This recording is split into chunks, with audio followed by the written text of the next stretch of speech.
የመሀሌት መጨረሻ ይሄ ይሆናል ብዬ በፍጹም አስቤም ገምቼም አላቅም።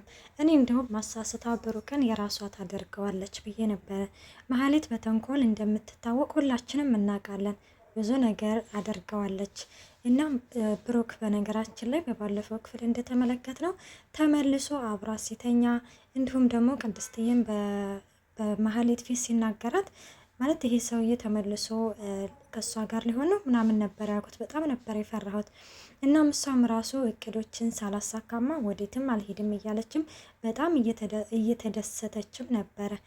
ግን እድሜ ለመድብል አሁን ላይ ደግሞ ይኸው ይጃመል አይለቅም አይደለም እና 100,000 ብር ሰጥሻለሁ ሲላት ዝና እንግዲህ ሁሉንም ነገር ያደረጋትን ዝና ያደረጋትን ሁሉንም ነገር ረስታ ያንን የመድብል አልበብን እንዳለ ለዝና ሸጣለት ነበረ።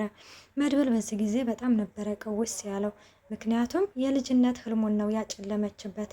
እንዴት እንደዚህ ታደርጋለች በማለትም ይቼ መቼም ቢሆንም አትቀየርም፣ መቼም ቢሆንም የምትለወጥ ልጅ አይደለችም እያለም እንግዲህ መድብል በጣም በመናደድ እና በመበሳጨት ነበረ እና እገላለሁ ብሎ ራሱ ባለፈው ክፍል ከተመለከታችሁት ብሩክ ነበረ ያዳነው። ምክንያቱም እሷን ገለክ እስር ቤት እንድትገባ አንፈልግም ብለው ማለት ነው። ሰላም ጤና ይስጥልኝ ውድና የተከበራችሁ የቻናል ቤተሰብ እንዴት ናችሁ? ደህና ናችሁ ወይ? ያለው እግዚአብሔር ይመስገን።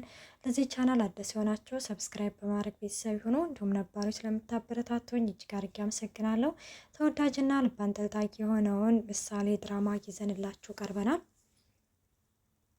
ቪዲዮውን እስከ መጨረሻው አዳምጣችሁ አስተያየታችሁን በኮሜንት አስቀምጡልን። እናም በባለፈው እንግዲህ ጠርተው ማህሌትን የማይሆን ነገር በቃ ከብሩክ ጋር ተስፋ እንዳላት ወደፊትም አብረው እንደሚኖሩ በቃ ይህ ነገር ስልችት እንዳለው ምናምን ሲነግራት እንግዲህ ብዙ በቃ በጣም ተደስታ ነበረ። እኛ ራሱ ማህሌት ግን እንደው አለመጠርጠር አንዳንዴ ክርም ይለኛል። ማለት ምንድነው የሚገርምሽ ብትሉኝ፣ ምክንያቱም ማህሌት ብሩክን ያደረገችው ከልጇ አንስታ እስከ ቅድስትዬ ድረስ በጣም ነው ስታሰቃያቸው የከረመች። አሁን ያ ሁሉ ነገር ተረስቶ አብሮኝ ይሆናል ብላ ማስበው በጣም ነው የሚገርመው። እናም ብሩክም እንግዲህ እኔ ይሄ ነገር በጣም ሰልችቶኛል፣ ስለዚህ እኔም እንደነገርኩሽ እዚህ መኖር አልፈልግም፣ ልሄድ ስለሆነ የወንድሜን ነገር አደራሽን፣ እናንተም በቃ በፍቅር አብራችሁ መኖር አለባችሁ። ብሩክን እኔማ እንደምታዩ ከዚህ ከቤት አስወጣለሁ ስል በፍጹም አታስወጣትም ብሎ ለካ ያንተ ፍቅር አልወጣላትም፣ ለካ ያንቺ ፍቅር አልወጣለትም ኖሯል። አይገርምም እንደ ሲላት አይ መሀሌት እኔ በጣም የምትገርመኛ የምታስቀኝ ነገር እንደዛ ሲላት ምን ጥሩ ነው። አዎ ብሩክ እኮ አሁንም ድረስ ያፈቅረኛል። ትንሻች ቅድስትዬ ነች እንጂ እየመረዘችው። እናም ደግሞ ይች ዳጣ ብትሆንም እየመረዘችው ነበረ። እንዲሁም ይች ቅድስትዬም እንደዛው እና ጓደኞቹ ራሱ ጥሩ አይደሉም ሞገስም እያለችም እንግዲህ በጣም ነገር እያቀሳሰረች ነበረ። ከዛ ወድ በጣም ምናምን ይልና መድብል አጀሬ እንግዲህ ያንን እንትን ወረቀት ያስፈርማታል። ያንን ወረቀት እንግዲህ ከፈረመች በኋላ እንደው እንዴት ጎትቶ እንዳስወጣት ከዛ ከክፍሉ ማለት ነው። በጣም ነው ጎትቶ ያስወጣት። ግን መድብል አንድ የረሳው ነገር አለ። እኔ በጣም የምፈራው ነገር ምንድን ነው? ማህሌት ተመልሳ ጢባ ጢቦ እንዳትጫወትባቸው በጣም እፈራለሁኝ። እንግዲህ እነኚህ ሰዎች መጨረሻ ላይ እየደረሱ ነው። ምንም የቀራቸው ነገር የለም።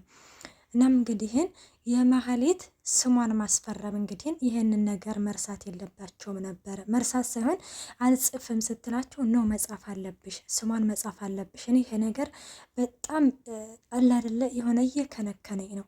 ተመልሳ ኤፍራታ ማህሌት ዝክ ቤት የመምጣቷ እድል ሰፊ ነው ወይ ብዬ በጣም አስባለሁኝ። እናም እናቴ ወደ ሳሎን አምጥተው ቅድስትዬ እና ብሩክ ደልቀቅ ብለው ሶፋ ላይ ተቀምጠዋል። ከዛ ወይዘሮ ማህሌት ምናምን ሲላት በጣም ነው የደነገጠችው። ምን እየተካሄደ ነው? እየቀለዳችሁብኝ ነው እንደ አይ ኧረ በፍጹም እየቀለድንብሽ አይደለም ምናምን ቻው ምናምን ይሏታል። በጣም ነው የደነገጠችው። ቆሊዋ ነው በቃ ግፍፍ ያለው። እናም እንግዲህን እንደዛ ምናምን ይሏታል ማለት ነው። እሷም እንግዲህን በጣም ደንግጣለች። ይህን ነገር አልጠበቀችውም። እሷ እንግዲህ በቅንጭላቱ ያሰበችው ከብሩክ ጋር የሆነ አሪፍ ፍቅርን እንደምታሳልፍ እዛ ቤት እንግዲህ እንደምትቀጥል ምናምን ነበረ ነው እና የጠበቃት ሌላ ነገር ነው። መድብል እንግዲህ ከዚህ ከቤት ማትወጪ ከሆነ ይኸውልሽ እንደ በፊቱ ደረደራለሁ ምናምን ብትይ ግንባርሽን ብዬ ነው እመበትንልሽ፣ ግንባርሽን ነው እመበትንልሽ ሲላት እንግዲህ እሷም እንዴት ስታደርጉኛላችሁ እንደው አለቃችሁ መበቀላችኋለሁ ምናምን አለች። ከዛ እነሱም እየሳቁ ደግሞ በሩን ምናምን ቆልፈው በስማ ይቺ ቅድስትዬና ብሩክ እየሆኑ እንዳለ እንግዲህ ተመልክተናቸዋል። ቅድስትዬ ማህሌትም እንግዲህ ጨርቋን ልትበጥስ ነበር የደረሰችው።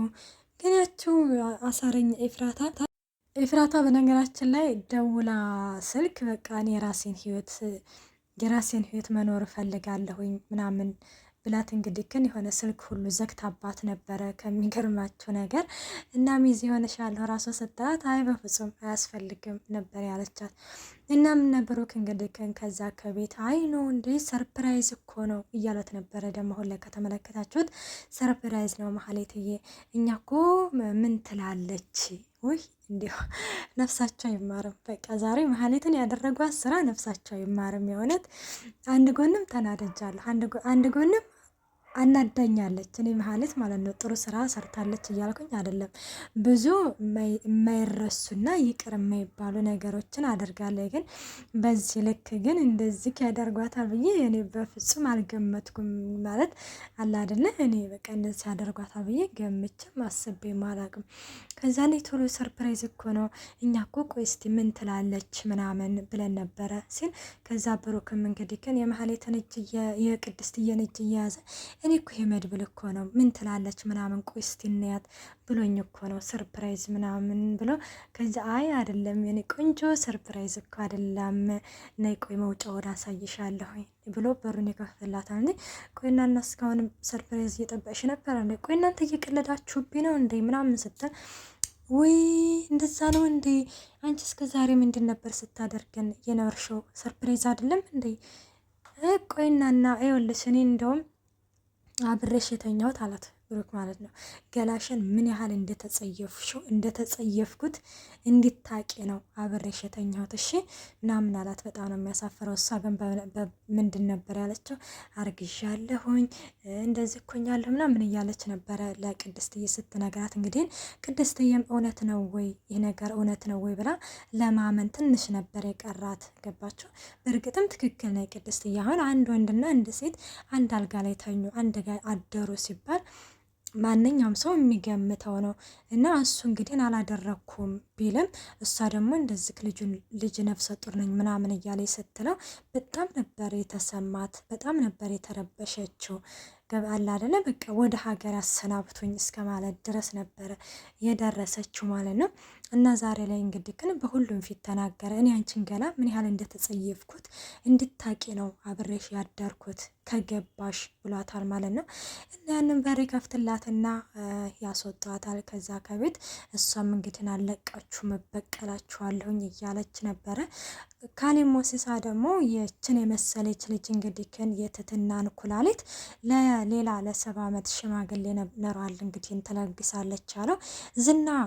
እውነት አምኖ ተቀብሎ የትትናን ኩላሊት ለዛ ለሽማግሌ ያስለግሳታል ወይስ አይስለግሳትም? እኔ ግን አያስለግሳትም ነው የምለው። ውድና የተከበራቸው ቻናሌ ቤተሰብ በቀጣዩ ቪዲዮ እስከምንመጣ ባይ ባይ።